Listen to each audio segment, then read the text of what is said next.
Allahumma sholli wa sallim wa barik ala sayyidina maulana Muhammadin wa ala alihi wa sahbihi asma'in. Nama ba'du. Yang sangat saya hormati Kiai Haji Raden Azaim, semua masyayikh, semua keluarga besar Kiai As'ad yang saya hormati, juga pemateri kedua atau Mau'izah Hasanah kedua Kiai Haji Muslih dari Madura, mriki wonten Kiai Haji Afifuddin, semua yang saya hormati. Niki saya hadir perjalanan terpanjang karena 1 tahun. Jadi saya dari rumah 2020 sampai sini 2021. Jadi ini perjalanan yang ekstra. Ini bentuk permintaan maaf saya karena kemarin saya datang tapi sudah selesai Gus. Hutang katanya. Ternyata Gus Azaim tidak legowo memaafkan, dia itu ngutang katanya, karena saya kemarin datang tapi terlambat terus dibajak, disuruh ngajar Ma'had Ali. Tak pikir itu sudah bayar, ternyata masih diutangkan. Nah ini sudah selesai, berarti saya sudah jadi orang baik lah kira-kira gitu sudah. Jadi sudah bayar utang gitu. Saya mau cerita sebentar tentang khol. Dulu 84 guru saya Kiai Haji Maimun Zubair, semua mas saya se-Indonesia rawuh ke sini untuk muktamar, termasuk bapak kandung saya Kiai Haji Nur Salim ikut datang, ikut menyaksikan betapa pondok ini zaman itu masih Kiai As'ad jadi tonggak sejarah penting dalam NU, yaitu kembali ke Khittah 26. Kita tahu NU dulu itu ormas, kemudian era Gus Wahid jadi partai politik, era Gus Dur karena saran beberapa kiai, wafi muqaddimihim ada Kiai As'ad, Kiai Ahmad Siddiq dan beberapa kiai, kembali lagi ke Khittah 26, yaitu menjadi ormas, organisasi masyarakat yang menaungi, yang mengayomi, yang menganjurkan mazhab ahli sunnah wal jamaah. Tadi Gus Azaim cerita betapa pentingnya para pendiri, para muassis yang diibaratkan sebagaimana pohon. Saya masih ingat Dawe Mbah Mun. Saya nanti cerita mas saya sebentar, terus cerita kitab Al-Ataqoh As-Somadiyah dikarang Said Muhammad, fawaidnya maksudnya. Kalau Islam Arab, ini kata Mbah Mun, kalau Islam Arab itu contohnya kayak pohon kurma, jadi kuat.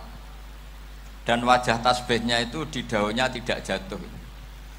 Tapi kalau Islam Indonesia kata Mbah Mun itu kayak padi, jadi ya agak doyong-doyong sedikit gitu. Jadi untuk menghadapi angin besar itu pilihannya 2, Anda kekar kayak kurma atau fleksibel kayak padi. Jadi ya doyong-doyong sithik gitu. Ada koruptor sowan, salam templeknya ya diterima gitu. Ada calon bupati cantik ya didukung, pokoknya agak-agak doyong gitu. Tapi baru kayak doyong itu nggak bisa roboh karena fleksibel. Jadi kazar in akhraja syatahu, jadi ada 2 tamsil. Karena memang menghadapi orang fasik, orang dolim ini, kita sebagai ulama itu ya kebingungan. Ini mungkin Ki Afif bisa bahsul masail ini. Karena pertanyaannya gini, saya berkali-kali digojlok sama bapak saya. Berteman orang fasik hukumnya gimana? Pasti dijawab haram. Tapi kalau pertanyaannya dibalik, membina orang fasik hukumnya gimana? Baik. Dan bisa membina kalau berteman.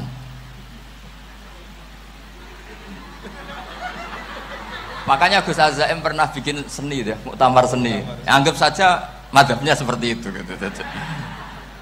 Jadi ya agak doyong-doyong sedikit. Masa ketop kok berteman orang yang macam-macam, tapi itu fleksibel. Nyatanya tetap soleh sampai sekarang gitu. Itu berarti itu ya gitu kata Mbah Mun itu. Jadi untuk menahan angin yang besar pilihannya hanya 2, Anda kokoh kayak pohon kurma atau fleksibel kayak padi. Nah Islam Indonesia kata Mbah Mun itu pari wae katanya, padi. Jadi ungkapan-ungkapan para masyayikh ini penting karena khazanah yang saya baca. Saya berkali-kali cerita ini dalam kitab Khilyatul Auliya. Itu Abu Nu'aim Al-Asfihani cerita tentang riwayat Sufyan bin Uyainah, ini gurunya Imam Syafi'i. Itu setiap kali Nabi Isa dan Yahya, ini dua nabi yang sekurun, sama-sama masih muda. Nabi Yahya itu senengannya dolan ke orang-orang soleh, menyambangi orang-orang soleh. Tentu itu bagus. Tapi kalau Nabi Isa ini suka menyambangi orang-orang yang fasik, orang-orang yang nggak jelas. Ketika dua beliau ini ketemu, tentu yang perlu jawaban Nabi Isa karena kontroversi, berteman sama orang-orang yang nggak jelas. Kata beliau, innama ana tabibun udawil mardo. Seorang kiai, seorang nabi, orang yang baik itu ibarat dokter. Di mana-mana dokter tuh ngobati orang yang apa? Sakit. Kalau Anda dokter dan peneliti satu penyakit, pasti cari daerah yang banyak pandeminya. Masa neliti pandemi di orang-orang yang apa? Sehat. Jadi ini juga perlu dibahsul masail karena tadi dibolak-balik itu. Bina orang berteman orang fasik hukumnya haram karena wa in kana dasarin fajanibhu sur'atan. Tapi kalau bina orang fasik hukumnya baik. Bisa bina kalau berteman. Jadi fikih itu ya karek diwolak-walik. Makanya sholat juga gitu. Sholat yang tumak ninah yang lama itu ya bagus. Masa jagongan mbek pangeran nggak asik. Jagongan sama teman aja asik, masa jagongan sama pangeran tidak apa? Asik. Tapi kalau Ibnu Abbas sholat tuh cepet. Ketika ditanya, kenapa kalau Anda sholat cepet? Setan baru tata-tata mau goda, saya sudah selesai. Kata. Karena setan itu ya jaga jaim tuh, jaga image. Jadi kalau mau goda orang itu ya surinan dulu, macak-macak dulu. Ternyata mau ke situ sholatnya sudah selesai. Lah kebetulan mazhab saya itu yang kedua itu gitu. Jadi kalau Gus Azaim itu sholat lama sekali, itu ada madhab tandingan, yaitu madhab saya. Itu karena ini sepuh saya, meskipun top beliau tapi sepuh saya. Saya sudah 50, beliau baru 40. Ini berarti baru memulai kiai. Kalau pakai umur nubuah ini baru memulai. Jadi madhab itu penting. Jadi pembanding itu harus diutarakan. Sehingga dalam fikih manapun itu sebuah madhab itu harus diuji itu lewat pembanding. Dulu itu setiap debat fikih antar ulama itu mesti nggak ada yang menang.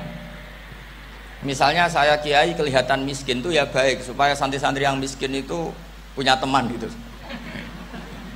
Karena rata-rata santri itu miskin. Nah, dikancani kiai kan seneng gitu. Tapi problemnya kiai yang miskin itu ya nggak bisa nolong santri karena dia sendiri apa? Miskin. Makanya dulu Imam Syafi'i itu pengagum orang miskin. Setelah ngaji Imam Malik tanya, ya Imam Malik, orang yang sealim jenengan itu siapa? Jawabnya Imam Malik lucu. Dulu Abu Hanifah, sekarang orangnya sudah meninggal ya. Ilmunya dititipkan atau diwaris oleh Muhammad bin Hasan Asy-Syaibani. Akhirnya Imam Syafi'i dibiayai Imam Malik ke Irak. Imam Syafi'i miskin, bisanya ke sana dibiayai Imam Malik. Itu seperti Abu Ya Said Muhammad masyhur, ini murid beliau. Kalau ada santri boyong kan mesti apa? Disangoni. Ketika datang ke Irak, Muhammad bin Hasan Asy-Syaibani itu nata uang, nata emas itu di ruang tamu. Jadi ngitung uang itu di ruang tamu. Miliatan. Ini kaget, ini kiai kok kedonyan kata Imam Syafi'i gitu. Tapi apa kata Muhammad bin Hasan Asy-Syaibani? Anda kagum ini, Anda kaget ini. Kalau kamu menyoal orang soleh kaya, ini tak kasihkan orang-orang fasik. Biar dipakai judi, dipakai selingkuh, dipakai maksiat. Jangan. Harta ini harus tetap di orang soleh. Kalau ke orang fasik, bahaya. Berarti kiai boleh kaya, boleh. Semenjak itu ada gerakan kiai kudu sugih. Ya ada yang kesampaian, ada yang enggak gitu aja. Tapi karena kalau pakai logika fikih, harta itu fitnah. Oke, seakan-akan harta itu masalah. Tapi kalau ini dikuasai orang dolim, maka masalah besar. Jika orang-orang soleh ini harus juga menguasai harta. Nah, terus lama-lama dikiaskan kekuasaan. Kalau yang kuasain orang fasik, orang tidak sholat, ribet. Akhirnya kiai terus dukung, ya akhirnya ikut politik tadi. Nak menawa bupatinya kena diatur gitu. Diatur kon sholat, orang ngasih proposal, maksudnya diatur keng sholat maksudnya. Ini cerita-cerita apa logika fikih. Makanya saya sering ngaji kitab-kitab itu, diantara yang saya suka adalah ada dialog besar yang terjadi di antara orang-orang pilihan, termasuk bahkan di antara para nabi dan Tuhan. Jadi unik, Allah sendiri kadang mengajari kecerdasan para nabi itu ya lewat dialog.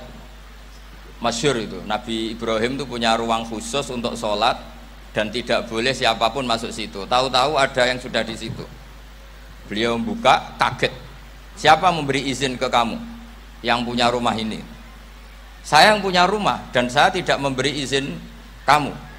Yang memberi izin saya itu yang punya saya, kamu dan rumah ini. Yaitu Allah Ta'ala katanya. Wah, berarti kamu malaikat dong? Iya, saya malaikat Israel. Disuruh nyabut nyawa kamu. Ya agak sopan karena nggak pernah mondok di Salafiyah itu namanya malaikat Israel itu.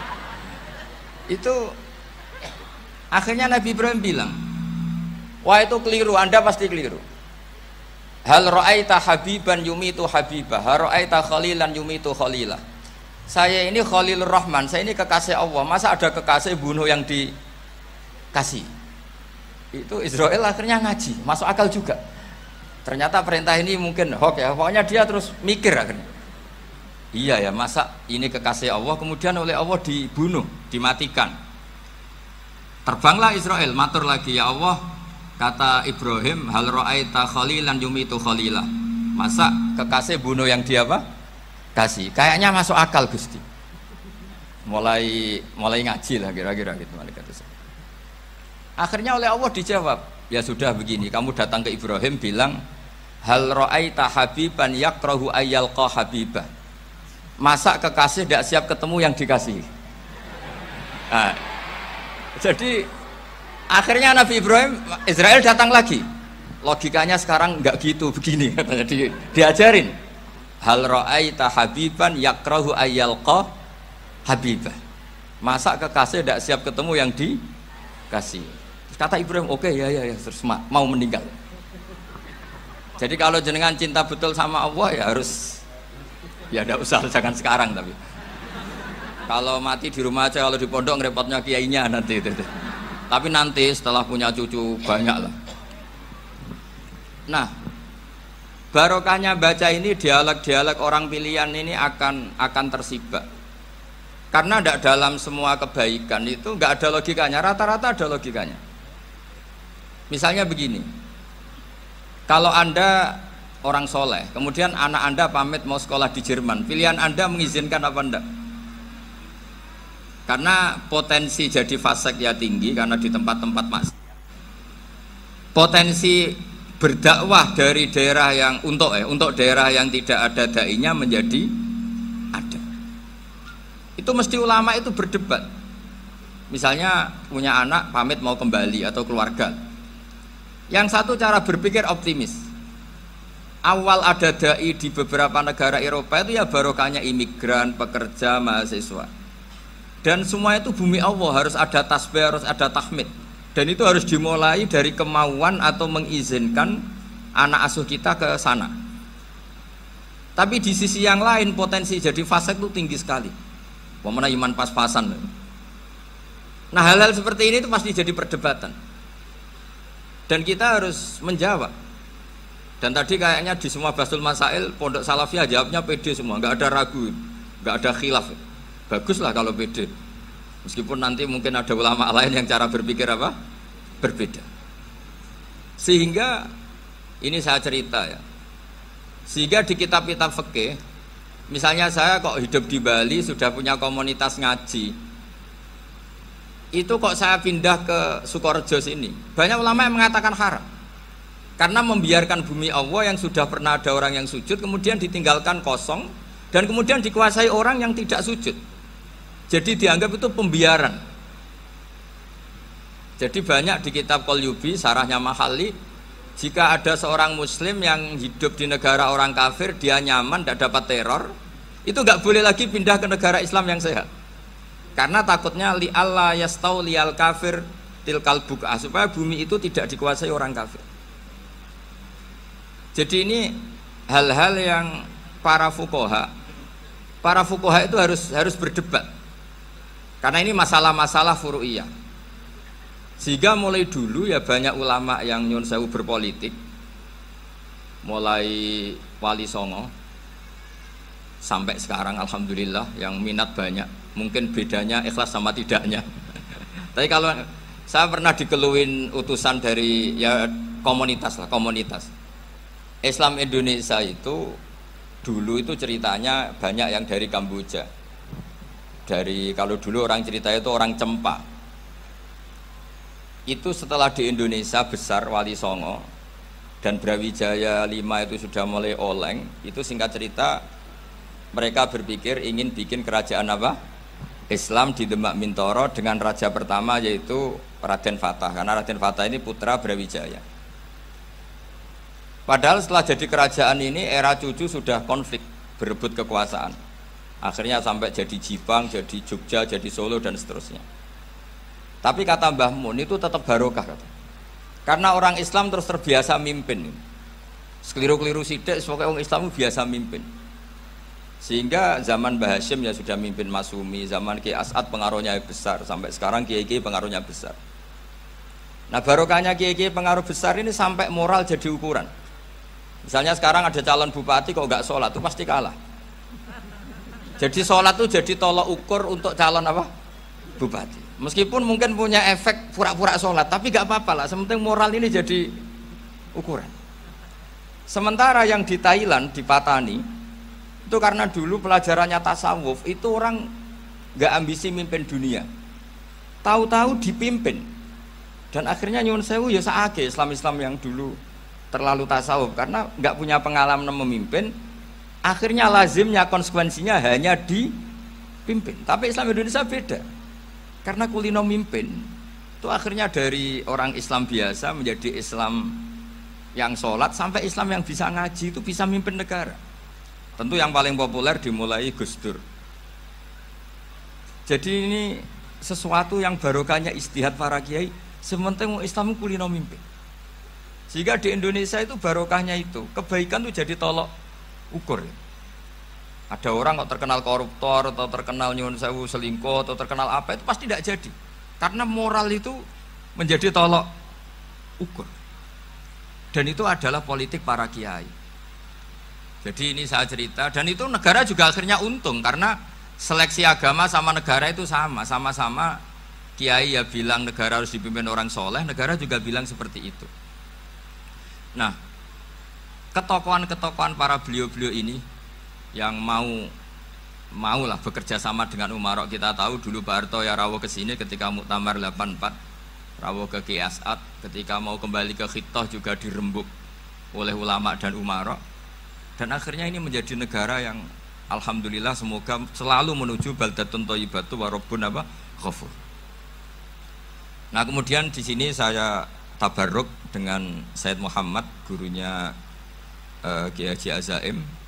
Saya mau cerita tentang amaliyah tadi. Saya sebetulnya nggak niat bacakan bab itu, gara-gara ada khataman jumlahnya banyak saya jadi pusing. Ini panitianya tanya, khatam betul apa enggak? Iya Gus, khatam betul. Tapi kayaknya saya tidak yakin itu. Karena saya ini kan dari pondok tahfidz itu. Biasanya anak khataman itu ya rodok bodoni itu loh. Dibaca buanter sing nyemak yang mendelok pojok tok. Mergo kebanteren. Nah, akhirnya lafat-lafat yang di tengah itu enggak di apa?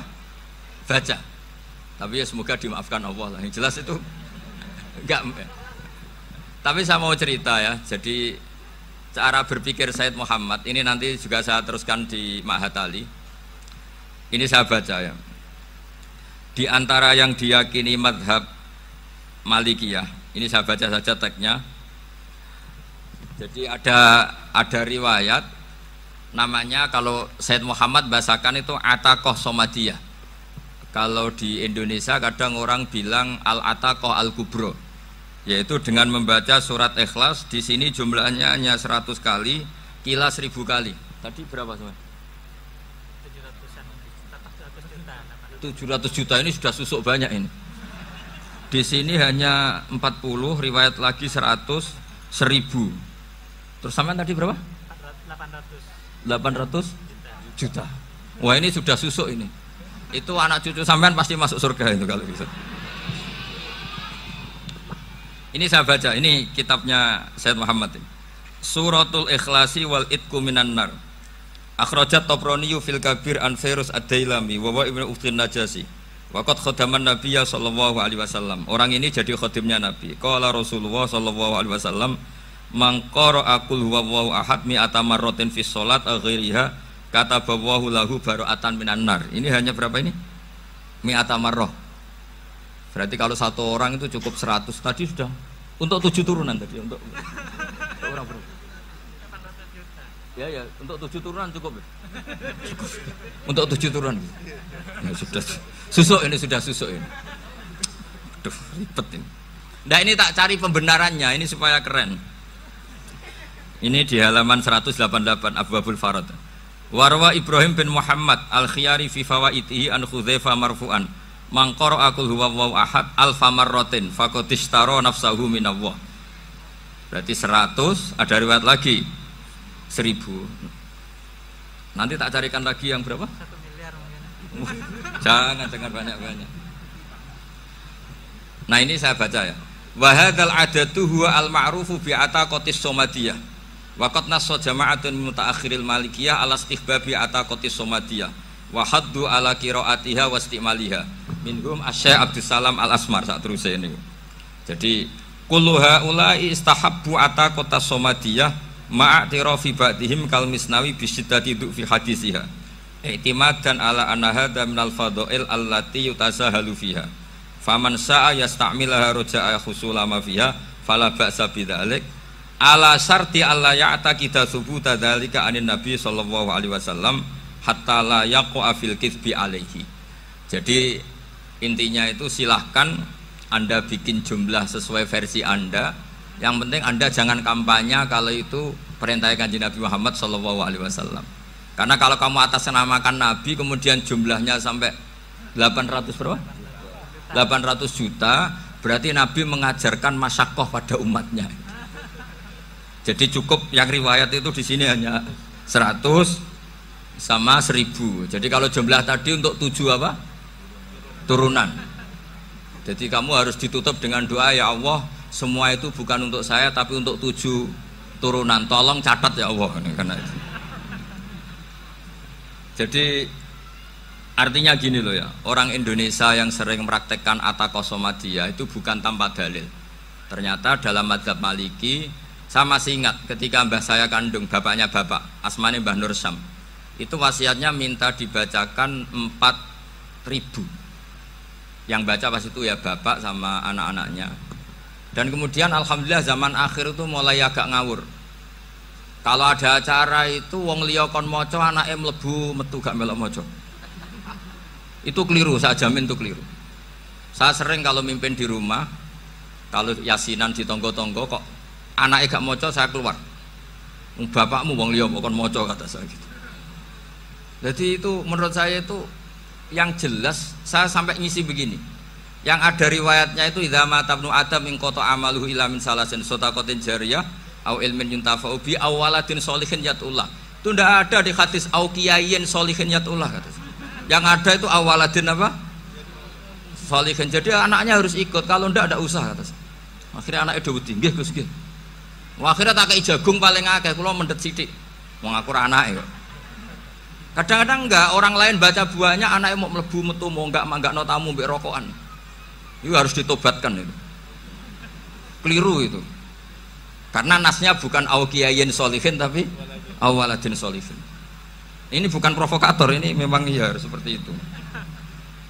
Nah, terus tentang tadi la ilaha illallah yang didawuhkan Gus Azaim. La ilaha illallah itu penting sekali, cuma saya mohon itu dielmoni lah. Jadi dulu kalimat ini menjadi spesial karena dielmoni, karena dimulai dari fa'lam annahu la ilaha illallah. Terusannya ayat tuh wastaghfir li dzambika walil mu'minina wal mu'minat. Saya ulang lagi ya. Terusannya ayat tuh wastaghfir li dzambika walil mu'minina wal mu'minat. Makanya menurut mazhab Sadili, kamu disuruh baca la ilaha illallah dulu, jangan istighfar dulu. Saya ulang lagi ya. Dalam mazhab Sadiliyah itu la ilaha illallah dulu, nggak boleh istighfar dulu. Alasannya masuk akal. Orang yang kafir 70 tahun itu sekali baca la ilaha illallah itu langsung yughfar lahum ma qad salaf. Sehingga la ilaha illallah sendiri sudah punya kekuatan supaya dosa kita diampuni. Qul lil ladzina kafaru iyantahu yughfar lahum ma qad salaf. Cara menghentikan kekafiran gimana? Dia melafadzkan la ilaha illallah. Ini kalimat yang begitu saktinya sampai orang yang kafir puluhan tahun itu dosanya semuanya terhapus hanya karena melafadzkan la ilaha illallah. Nah, makanya kata Abdul Hasan Asyadili, wastaghfir li dzambika ay bihadil kalimat. Seseorang sah diistighfar itu kalau melafadzkan la ilaha illallah. Misalnya ada orang kafir mati kafir, sah enggak anak cucunya mengistighfari dia? Enggak sah karena belum melafadzkan la ilaha illallah. Makanya kata Abdul Hasan Asyadili, wastaghfir li dzambika ay bihadil kalimat. Sehingga lafadz ini spesial betul. Tapi kadang-kadang beberapa mursyid cara berpikir lain. Ini kalimat thayyibah harus dibaca orang suci sehingga mendahulukan apa? Istighfar untuk supaya pas ngelafatkan kalimat thayyibah sudah dalam keadaan apa? Suci. Itu juga masuk akal. Tapi secara meyakinkan saya sendiri lebih mengikuti manhajnya Abil Hasan Asyadili karena alasannya tadi yang kafir puluhan tahun saja langsung luntur dosanya karena melafatkan la ilaha illallah. Artinya la ilaha illallah sendiri sudah bagian dari istighfar. Nah, ya tadi buktinya fa'lam annahu la ilaha illallah terus wastaghfir li dzambika walil mu'minin. Jadi orang sah diistighfari itu setelah dipastikan sah tauhidnya. Jadi setelah tauhidnya sah yaitu la ilaha illallah baru sah apa? Diistighfari. Sehingga orang kafir, saya ulang lagi, orang kafir yang mati kafir anak cucunya tidak boleh apa? Tidak boleh menistighfar. Terus saran saya kedua, la ilaha illallah itu filosofinya itu nafyun li uluhiyati ghairillah wa isbatun li uluhiyatillah wahdah. Filosofi la ilaha illallah itu gimana? Menafikan semua selain Allah itu tidak Tuhan dan hanya menuhankan Allah semata. Lah itu caranya gimana? Caranya kita harus terbiasa ini karena tadi saya dibilangin panitia ini rata-rata mustameknya atau mustamiatnya ini santri. Caranya gimana? Dilatih pakai logika. Saya berkali-kali cerita kalau ngaji, saya sekaligus kampanye. Allah itu Tuhan yang begitu fair. Untuk menjadi Tuhan Allah mempersilahkan, ada kualifikasi Tuhan. Jadi boleh dikompetisikan itu boleh kata Allah. Gak apa-apa kamu ngaku Tuhan gitu kata Allah. Tapi nak ngaku pangeran itu paling gak ya direputasi lah. Ada verifikasinya lah. Dimulai dari apa? Ya kalau jadi Tuhan itu setidaknya bikin langit bumi lah. Aturannya gitu. Jadi kalau daftar bupati ya daftarlah ke KPU. Masa tahu-tahu jadi apa? Tuhan kemudian tidak punya prestasi bikin langit bumi. Sehingga Allah itu cara ngendikan itu ya fair. Qul ara'aitum ma tad'una min dunillah aruni madza khalaqu minal ardi am lahum syirkun fis samawat. Coba yang kamu tuhankan selain saya, prestasinya apa? Ketika saya bikin bumi itu apa ikut bikin? Terus am lahum syirkun fis samawat. Kalau bikin langit, kalau nggak bisa ya urun lah gitu. Urun semen apa urun bego, pokoknya urun lah gitu. Urun ora, gawe bumi ora, ngerti-ngerti ngaku dadi pangeran. Kul hatu burhanakum. Jadi ya kan ya lucu kan, misalnya syarat kiai di Salafiyah kan keluarga Kiai As'ad, cucunya ngaji ngalim. Orang keluarga Kiai As'ad terus muni, aku kiai utama di Salafiyah. Oh mesti dipenjara ya. Lah yo gak gawe langit bumi, gak ada prestasi terus ngaku sebagai apa? Tuhan. Sehingga fair. Makanya saya berkali-kali cerita. Jubair bin Mut'im itu punya anak namanya Muhammad. Ini sudah orang alim, Muhammad bin Jubair bin Mut'im. Itu cerita awala islami abi. Mut'im itu orang pinter sekali. Saking pinternya dia jadi delegasinya orang Quraisy datang ke Rasulullah sebagai negosiator untuk membebaskan Asra Badrin, tawanan perang apa? Badar. Yang namanya disuruh itu pasti orang pinter. Tapi apa yang terjadi ketika nginep di masjid? Karena zaman itu gak ada hotel, nanti jadi geger. Orang musyrik nginep di masjid hukumnya gimana? Bahsul masail tok. Zaman itu mau tidak mau. Kalau sekarang kan ada hotel, kiai juga punya wisma. Apa yang terjadi? Orang ini cerdas sekali. Dan delalah Nabi pas sholat maghrib itu baca wattur wa kitabim mastur sampai am khalaqus samawati wal ard. Ya kalau kamu jadi Tuhan ya setidaknya menciptakan langit bumi lah. Namanya jadi Tuhan ya ada persyaratan kan. Paling tidak punya reputasi menciptakan langit bumi. Atau kalau jadi Tuhan setidaknya reputasinya itu enggak diciptakan yang lain. Am khuliqu min ghairi syai'in. Ini jadi Tuhan kok punya bapak, punya ibu. Ini jadi Tuhan kok lahirnya di bumi. Ada tanggal lahirnya, ada tahun. Masa jadi Tuhan kok dulu buminya. Pokoknya walhasil tuh. Akhirnya Nabi ketika salam sholat maghrib, dia datang. Ya Rasulullah, akalku habis oleh ayat yang barusan kau baca. Sudah saya Islam saja. Argumentasi selain Allah Tuhan itu batal. Itu. Nah, saya mohon santri-santri salafiyah itu baca Quran sampai seperti itu. Jadi jangan hanya khataman banyak-banyakan maksudnya. Ini bukan nyindir ini, ngamuk ini. Jadi ya khatamannya tadilah 1000 atau berapa lah, jangan banyak-banyak. Juga kasihan malaikat yang nyatet kan. Wong baru subhanallah alhamdulillah aja di teks hadisnya abad al malaikah kan ditetek. Itu baru subhanallah alhamdulillah itu sudah mencapaikan malaikat. Makanya saya wiridan tuh arang-arang kasihan malaikat karena nanti jadi itu ya ada madhabnya itu. Jadi kalau Gus Azaim sholat lama tak saingi sholat cepet tuh sama-sama ada madhabnya. Yang cepet kayak saya tadi setan pas tata-tata mau goda pas rukuk saya sudah itidal, mau goda itidal saya sudah sujud pusing dia. Tapi jangan tiru ini madhab yang agak-agak khusus lah sudah cara orang Madura agak khilaf sih. Khilaf ya. Khilaf ini agak khilaf ini sudah. Tapi saya ingin lah sampean kalau ngaji Quran itu dilatih berlogika. Jadi Allah itu fair. Enggak apa-apa kalian ngaku Tuhan tuh enggak apa-apa, tapi tunjukkan prestasi kamu apa. Aruni madza khalaqu minal ardi am lahum syirkun fis samawati. Am khalaqus samawati wal ard. Diulang lagi am khuliqu min ghairi syai'in. Setidaknya kalau jadi Tuhan itu ya nggak butuh yang lain lah. Masa jadi Tuhan kok wujudnya saja butuh orang lain, butuh bumi, eksistensinya butuh makan, butuh minum. Makanya Allah cara meniadakan uluhiyah selainnya itu Allah itu redaksinya itu mengena sekali. Yaitu tadi dengan cara-cara seperti itu. Sebagian ayat disebutkan ma asyattuhum khalqas samawati wal ardi wala khalqa anfusihim. Wong Tuhan kok enggak punya reputasi bikin langit, bikin bumi, bahkan untuk menciptakan dirinya sendiri saja enggak bisa. Ya sudahlah, kamu enggak usah ngaku Tuhan, enggak level kata Allah gitu. Akhirnya terus ditemukan Tuhan yang sejati, yaitu wal awwalu wal akhiru wal zahiru wal batin. Itu yang Mut'im ini tadi termasuk orang yang sangat cerdas sekali. Padahal itu bacanya bukan pas basul masail, enggak. Nabi pas sholat maghrib.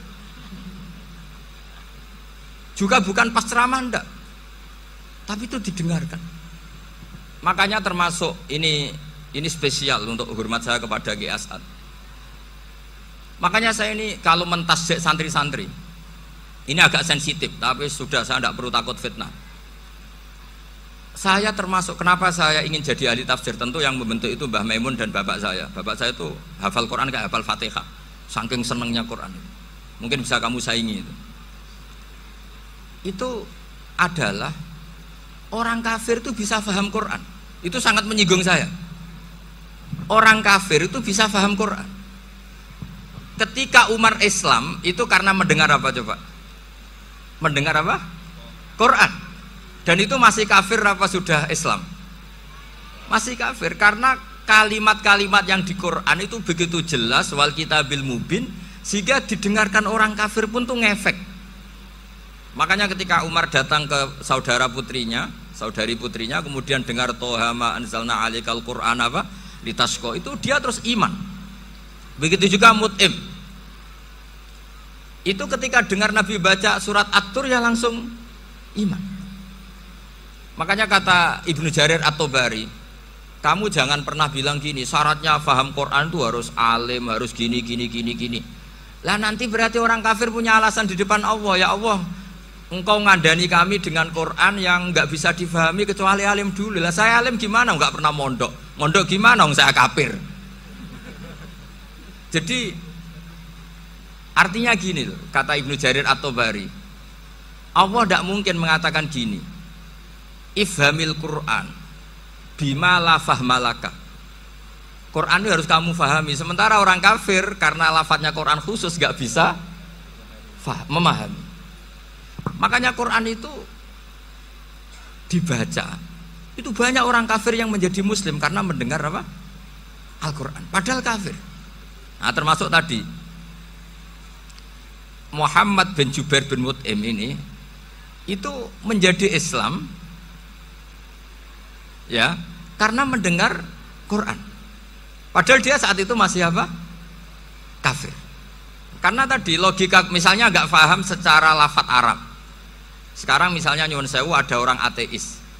Saya pernah didatangi seorang ateis yang nggak percaya Tuhan. Saya mau Islam Pak Ba, asal Anda bisa menjelaskan Tuhan itu siapa. Coba Quran dibaca secara makna, tidak secara lafadz tapi secara makna. Begini misalnya, ada orang ateis datang ke saya, Pak Ba, saya mau Islam, asal Anda bisa menjelaskan Tuhan itu siapa. Terus saya tanya, ini ngajak goblok-goblokan apa pinter-pinteran, kata saya. Terus dia jawab, ngajak pinter-pinteran Pak, saya ini doktor katanya.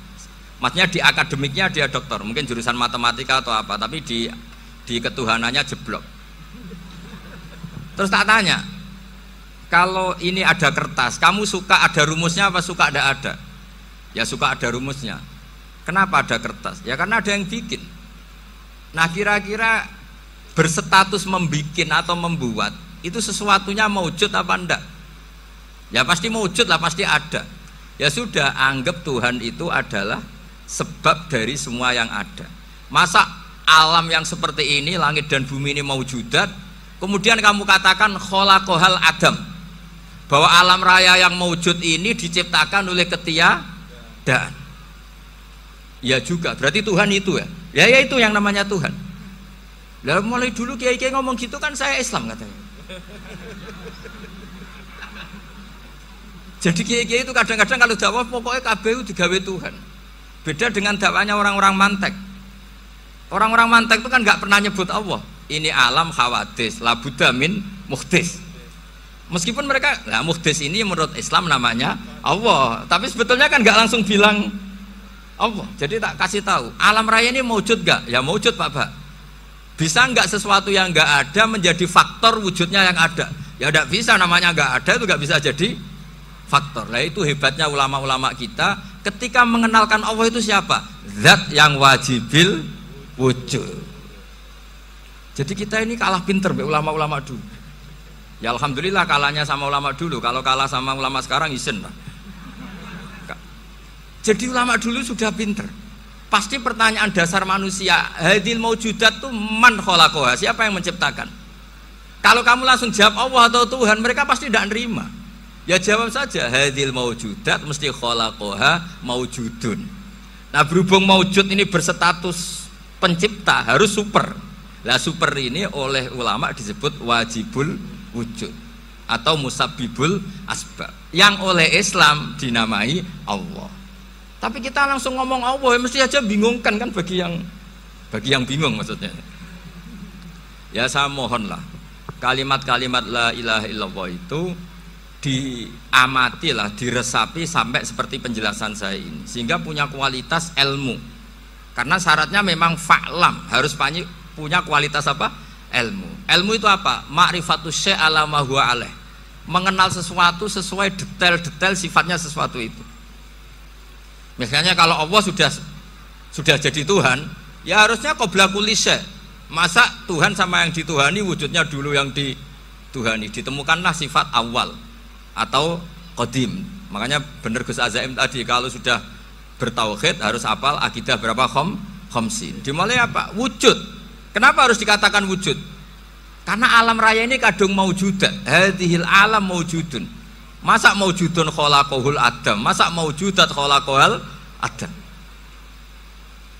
Nah itu yang disebut am khuliqu min ghairi syai'in am humul khaliqun. Jadi saya mohon semohon-mohonnya, cobalah tradisi-tradisi lihat baru ayat ini dihidupkan lagi, sehingga kita baca Quran itu sekaligus menjadi orang yang sangat argumentatif. Karena Quran adalah qul falillahil hujjatul balighah. Dilatih, jangan bosan dilatih. Makanya kalau saya baca ayat-ayat seperti itu, cek fair ya Allah itu. Fair betul. Gak apa-apa saya punya pesaing kata Allah, tapi yang imbang dong. Pas aku gawe langit ya bantulah. Atau ada langit tandingan lah kira-kira gitu. Kalau saya bikin bumi ya ada bumi. Nah misalnya sekarang orang Cina bikin matahari, materinya dari mana coba? Dari yang sudah ada sekarang kan? Tetap saja agak ikut bikin kan? Tapi kalau Allah bikin langit bumi minal adam minal wujud. Kalau mereka paling rekayasa yang sudah wujud di otak-atik. Nah harus sampai seperti itu. Sampai kata Gus Azim kul hatu apa? Burhanakum tadi. Jadi ini cara-cara kita untuk menguatkan iman. Aruni madza khalaqu minal ardi am lahum syirkun fis samawati. Terus kata Allah, itu nih bi kitabim min qabli hadza au atharatim min ilmin.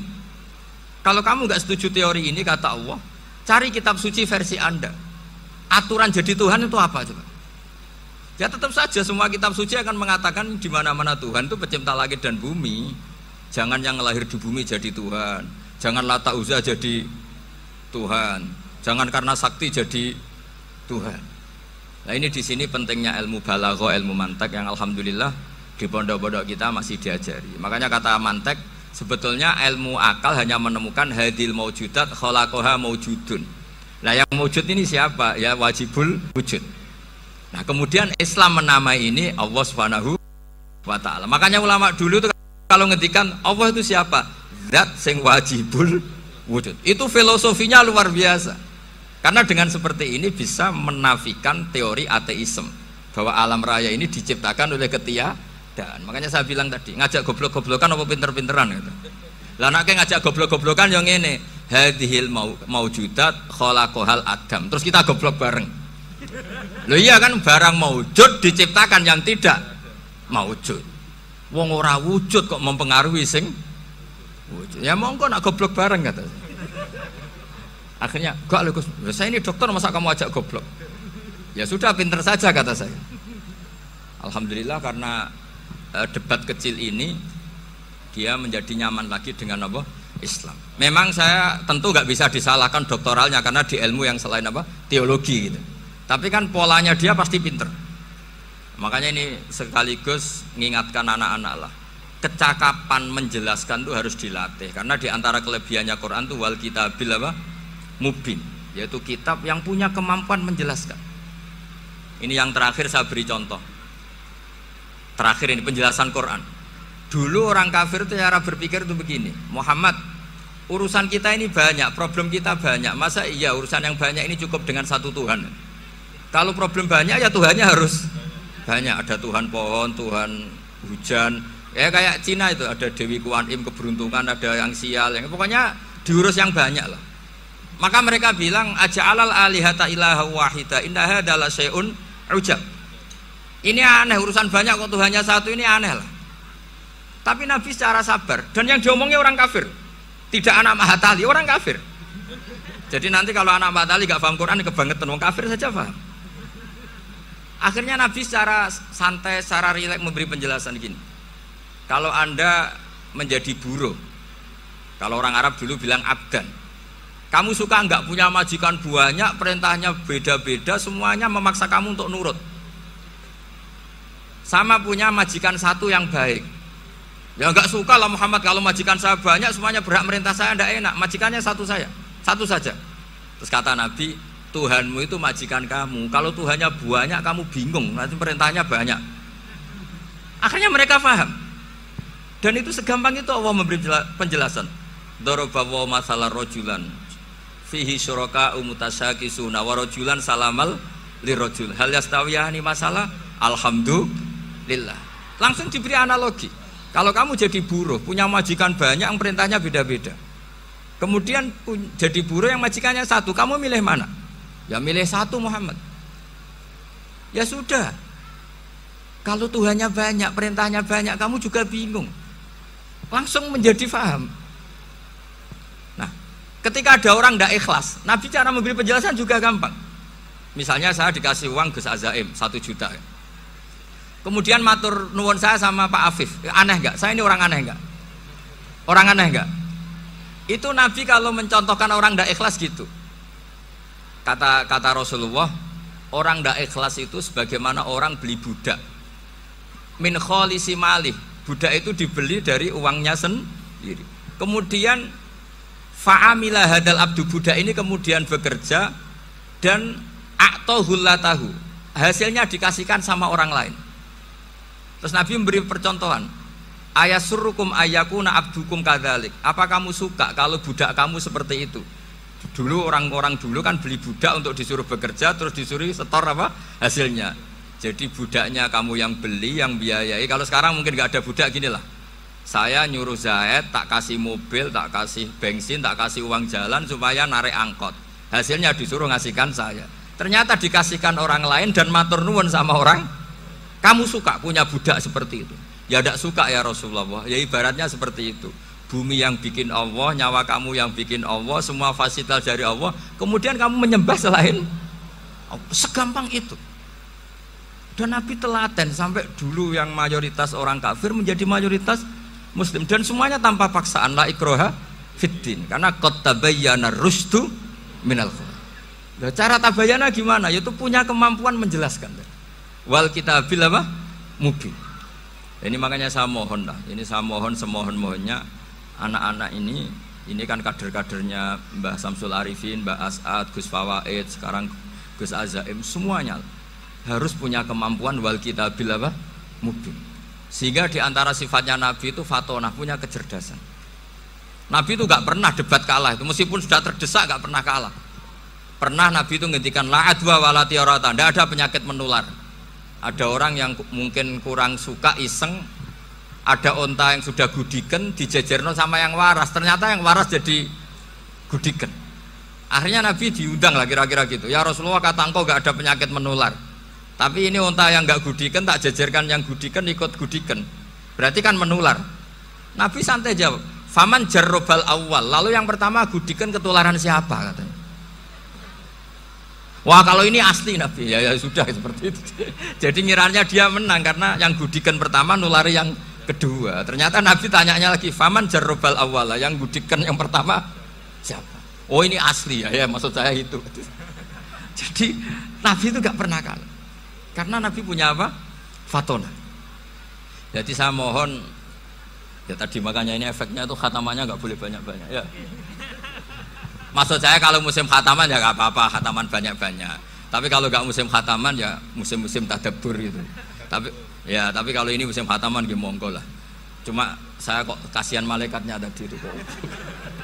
Ya ngoten mawon, minta maaf. Assalamualaikum warahmatullahi wabarakatuh.